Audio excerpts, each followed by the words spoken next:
Hello, everyone, and welcome back to the Author's Den. I'm Cyrus Webb, joined by my co-host, Dr. Teresa A. Smith, aka Dr. Taz. You guys know her.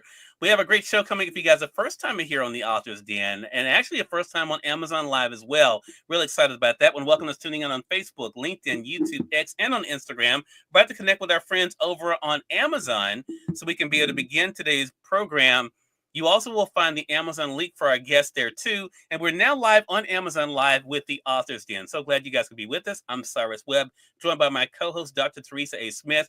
We're excited to welcome to our program today W.R. Franklin. He's the author of this book you guys see here I got on Amazon called Urban Contemporary. We're going to talk to W.R. not only about his writing journey, but also what he may have coming up. He also has added a podcast too. So I'm sure he'll be able to fit that into the conversation and let you guys know how to stay connected. But first, Taz, how you doing? I'm doing great, Cyrus. Hope you are. I am. And WR, thank you so much for the time. Really appreciate it. No problem. Thank you for having me. Glad to do it. We do have the chat open for our audience. Real Talk with Tanya White over there on IG. We see you. Congratulations again to you, Tanya, on the honor. Hello to you, Zimmertainment. Good to be able to see you as well. Joining us from, I think that was North Carolina. Isn't that where we were? That was North Carolina where we were for the awards. Yeah, so Yes. good to see you as well. So, Wayne, I'm going to get things kicked off with you. Excited about having you on. I enjoyed the book, Urban Contemporary, but I was saying to you before we went live here, for some people, Wayne, you are now reintroducing yourself as an Yes. author. Maybe because Yes. when I first connected with you, I didn't know you were an author at the time. What has it hmm been like for you to find new readers and new people who are now just discovering your book? It's it's trippy. Let's go with that. We'll go with it's trippy because urban contemporary. I've had it for 25 years, and I'm like, yeah, I wrote a book, whatever. But now Mhm. all these other people are discovering it, and it Yeah. makes me. It actually made me go back to the book and go, yeah, I guess I did pretty good when I wrote this because people seem to like it, and I'm definitely happy to get it back out. To get it, I guess, back out there. Mhm. Um, because as you both know, when I released it, I it came out in 2000, and I said, "This is great," and that was the end of it because I didn't know what else to do. I had no idea.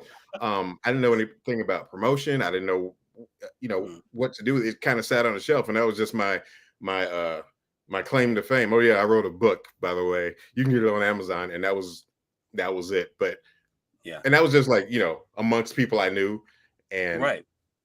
it definitely wasn't up on this scale.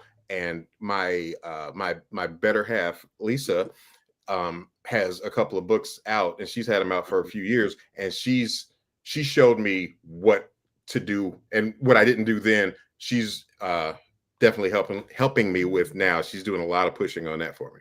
Love that. Lisa's joining us over there on IG. Hello to you, Lisa. Glad to be able to see you. Earl is joining us over on Amazon. He says, "Go Wayne," and then Kathy Hilzaffel is joining us also over there on Amazon. Good to be able to see you, Kathy. So my next question to you then, Wayne, is the why. Why did you decide to write this book? What was it that kind of was a seed for you when it came to writing urban contemporary? Well, there's okay. I was married, and I Mhm. wasn't happy, Okay. and I was sad, going through depression based on that. And I saw a movie. I'm a big movie buff, and I saw a movie called Sibling Rivalry, Mhm. and with Kirstie Alley. Check it out. Anyway, in that movie, I won't go through that whole plot, but she and her husband split, and she's really depressed. And to get out of her depression, she started writing, and she wrote a book, became a bestseller, blah blah blah. But I was watching the movie, and I was like, I wonder if that'll work for me. So I Mm. started writing um, on legal pads, like longhand legal pads, and I would take the book to work every day, and I'd write. And people were like, how can you do that? How can you write a book? I don't understand. I'm like, I'm just doing it. I'm getting this all out. Um, so I had a stack of legal pads like this big once it was all over, and then I transferred it over to a stack of typewritten pages about that thick and Mhm. stuck it in a shoebox because I didn't know what to do. Mhm.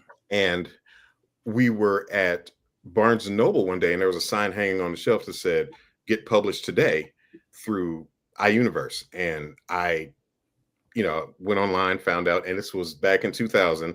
So it was $99 to get published. And back then, $99 was a lot. And I was like, I can't do this. And bit the bullet, sent it in, got it in the mail, and I'm excited. And I'm saying, I wrote a book. And again, it fell on deaf ears. I mean, I worked with someone and she took it to her mom's book club, and they had me there, and I got to read a passage and answer questions. And I was like, I like this part. But after that, again, I didn't do anything. So it was just, Wayne wrote a book. That was it. But it got me in. The fact that I wrote that got me in other doors so I could do other things, because I'm a screenwriter also. And a guy that I was in the drama ministry at my church. He came in and said, Wayne, I'm going to be in a movie. I'm like, that's awesome. He said, the problem is the guy making a movie doesn't know how to write a movie. And I'm like, that's bad. So he said, so I gave him your book and he's going to contact you. And he had taken his son out of town or something. And on the way back, he called me. He said, I like your book. I want you to write my movie. And at some point, I'd like to turn your book into a movie. So that was my first step into screenwriting. And I've been doing that, I guess, 25 years also. Wow. That's amazing. That's amazing. Kay's Live Kaleidoscope, hello to you over there on IG. Good to be able to see you. We're going to let our audience know how to stay connected with you as well, Wayne, and also, of course, what's coming up for you. But Taz, I want to turn it over to you. Thanks, Cyrus. Now, Wayne, I want to go back. I like that word trippy you said. 2000 and 25 years later, it's trippy that you wrote a book, and like you said, it was on the shelf. You didn't really know what to do. But what I find very interesting is, as you're reintroducing urban contemporary to today's audience, it's still resonating with them. Right. So this is a book you wrote 25 years ago. And even though you were kind of finding your way, you still were able to craft a novel that's really been future proof. So if you were going to help us to understand how you did that and how others could do it, what would you say how do we start to do that? Because that's amazing. Well, the thing is funny you said that about it.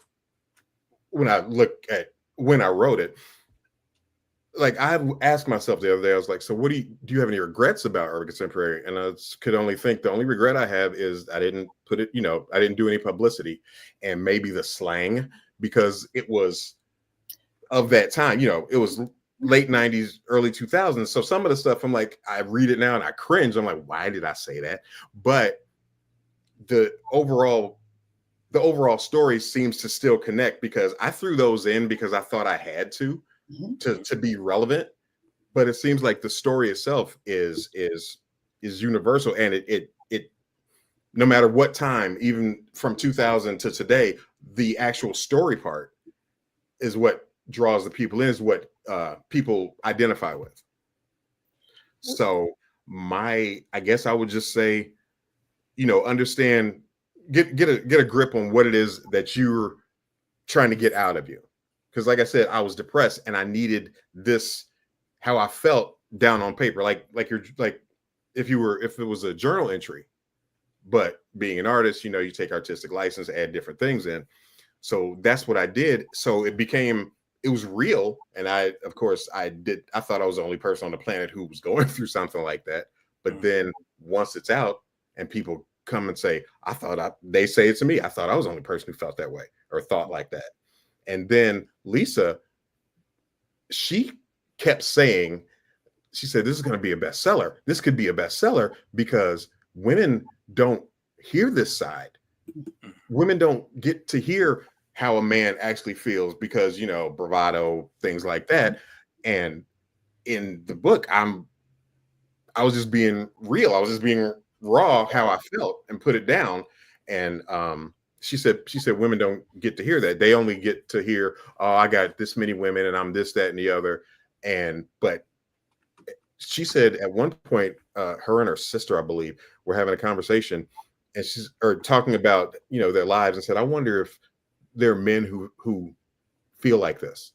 And they said, well, we'll never know because, they'll never say anything.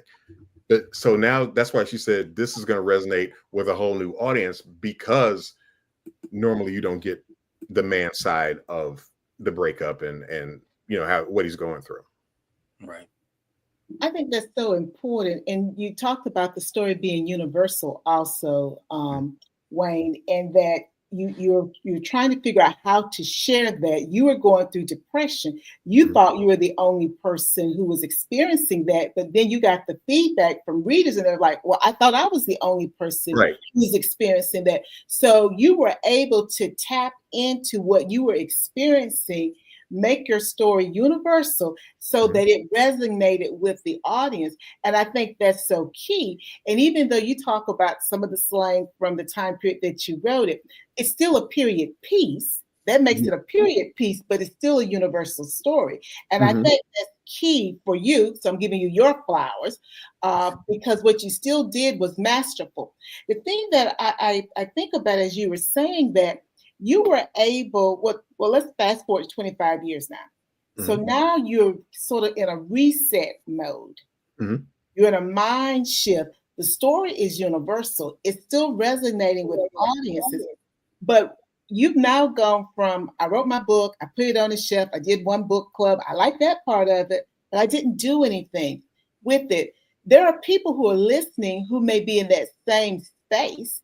They may have just recently written it, but they don't know how to, or they don't feel that they're secure enough or qualified enough to do that next step. What is, I know Lisa's helping you, but what else keeps you moving towards now, making sure that your story is out here for the world to view and to read? Good question. How can I put this? My personality, the personality that I have, I've always had, but I always wanted to keep it under wraps because he's a weirdo and blah, blah, blah. I know, and especially now that it's being reintroduced and different people are seeing it, it's like, I can't pretend that I'm not this guy.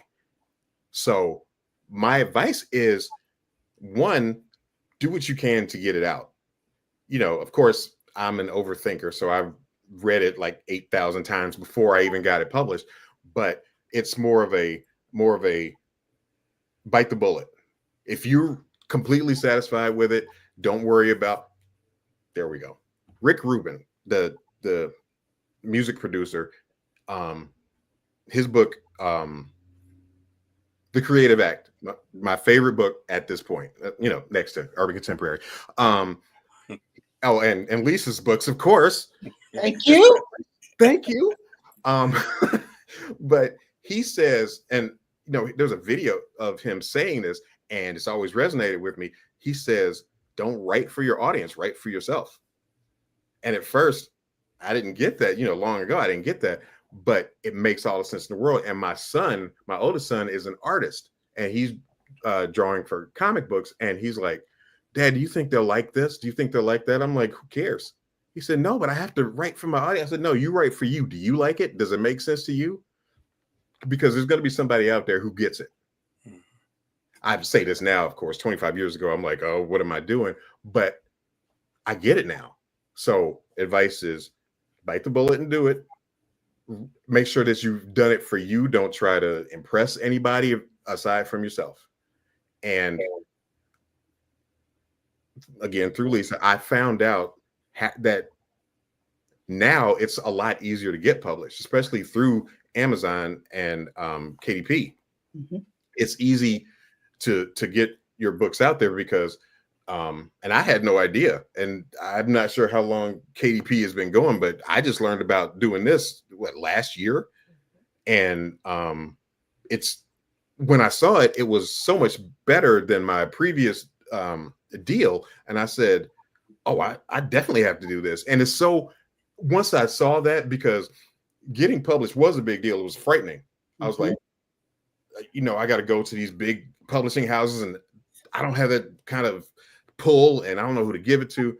Going through KDP made me realize, oh, I can put these other books out too. So I have 2 more that I'm working on now, and one is the sequel, and then another book. But it gave me more drive. It let me know, hey, you can do this. You knew you could do it, but now here's a new avenue for you to get it out there. So those are the things I'd say. Yes, definitely check out KDP through Amazon about getting yourself published. Well, Wayne, I thank you for sharing how you've been able to do that reset and shift your mind. And I agree, KDP is wonderful for self-publishers, and it is a mind shift from what we once thought of when it came to getting our books out. But what I want the audience, because when you started answering the question, what popped in my mind was freedom to be you. Oh, yeah. Because that's what you're doing now. You are being you. You learned along the way. You're still learning. You're still willing to take that risk. And that's what we all have to do in order to share our message. So thank you for sharing with the audience how you have learned to do that and the things that keep propelling you forward. Okay. No, not a problem. Definitely. That is huge for me now, because I've always liked me. And I was like, I always thought nobody else, for a long time, nobody else is going to understand. But now I'm like, oh yeah, this is all complete Wayne Franklin. Yeah, enjoy. So yeah. Thanks, Wayne. Cyrus, back to you. All right, thank you, Taz. And we want to thank you all for joining us for this episode of The Author's Den. So glad you guys could be with us on Facebook, LinkedIn, YouTube, X, and on Instagram. On Instagram, Bass Susie, hello to you. Good to be able to see you as well. Also appreciate you guys and the hearts over there on the Amazon Live side as well. If you guys are new to us on the Amazon side, make sure you guys do hit that follow button in this corner down below. We have programming now 6 days a week here on Amazon, including on Mondays, the Art Spot, where we do live drawing and painting. So make sure you guys do tune in for that, as well as our other programming. I also want to say, Wayne, before because you kind of touched on about advice there with Taz. I want to ask you another question that I think is appropriate, considering where we are today versus when you first wrote Urban Contemporary, because the world has changed with social media and some of the other things. What has that been like for you to navigate? And what advice would you give to authors about taking advantage of the things? You mentioned KDP, but taking advantage of things like social media and helping to market and promote themselves. Yes, and it's a huge deal. Like before I even started the campaign to put it back out there, I had a social media page, and I would put a picture of my book. Hey, I wrote this. Should I do a sequel? Stuff like that. But like you said, it's so much more now. Mm-hmm. So it's easy to reach a wider audience through your Instagram and your Facebook, things like that. It's easier to reach more people, and you don't I didn't anyway understand just how much reach you can get with that. Yeah. Because I study and read things, and they go, oh yeah, I've got 18,000 followers, and I go, oh, that's pretty cool. I think I got 50. But the more, it's easier to promote, it's easier to market, and you get in certain groups. Hey, check this book out, and that gets those followers up, and that gets your name out there. Easier to more people, and then link up with people such as the both of you. Give you the information, because a lot of times if people don't know what you have, that's the biggest problem. I found that out. People, oh, you wrote a book? Oh yeah, I wrote this book. Here's the book. Oh, this is great. Let me tell all of my other people, and let's get you out there. And you should be getting, like you said, getting your flowers for what you've done. So I definitely recommend make sure you use your social media. Use everything you can, social media, YouTube, which is probably the same, but you understand. Just get the information to the right people, and it's easier to do that with social media, because once they see it, then they can get you further out there. Such a great point. Taz? Well, Wayne, now you already teased us a little bit about a couple of things you got coming. So tell the audience what you got coming and how they can keep up with you so they don't miss out on anything. Okay, I am on Instagram under, I believe this is W.R. Franklin, or you can follow on Facebook under W.R. Franklin Media, and that's the same thing that's on YouTube. That's my YouTube channel, is W.R. Franklin Media. And Lisa and I, see, Lisa and I have a podcast, and we've only put out 2 episodes because I'm still trying to get the logistics going. But it's called "I'm Just Saying," and you can find both of those episodes on the YouTube channel. And I'm working on, well, Lisa's working on a few projects, and I'm working with her on those. And then I'm working on the sequel to Urban Contemporary, which brings it up to now, 25 years later. And another book that I've had a blog for a long time. And again, I didn't tell anybody, just my friends, and they saw it and they said, "This is really good, blah, blah, blah. We like it."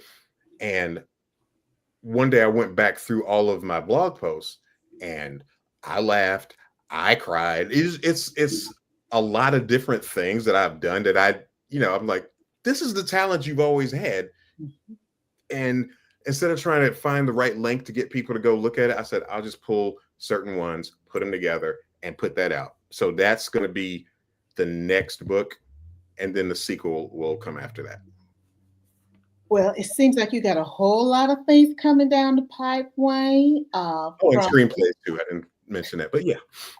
So we got the new book, we got the second book for Urban Contemporary, we got the screenplay that you're working on, and we got the podcast, amongst other things. So yes. I think folks are going to be following you on Facebook and IG and on YouTube, so they don't miss anything. Yes, I'm good with that. Follow me. I'll keep you entertained if I can. All right. Cyrus, I hand it back to you. Thank you, Toss. Thank you, Wayne. Also, Wayne, great to have you on with us for the Authors Den. Looking forward to having you back again, man. Oh, definitely. I'm looking forward to it now. We can just keep going. Let's just keep going now. No, we won't do that. But okay. But we do thank you all for watching too. If you guys are new to us on the Amazon platform, again, make sure you guys do hit the follow button. For those joining us on Facebook, LinkedIn, YouTube, the link to Urban Contemporary is there for you guys with this broadcast. You guys can be able to click there and get it. For those joining us on X, the link is in the comments. For those joining us on Instagram, we'll put it in our stories. And we're glad you all could be with us for this episode of The Authors Den. Until next time, you all make it a great one. We'll talk to you soon. Take care.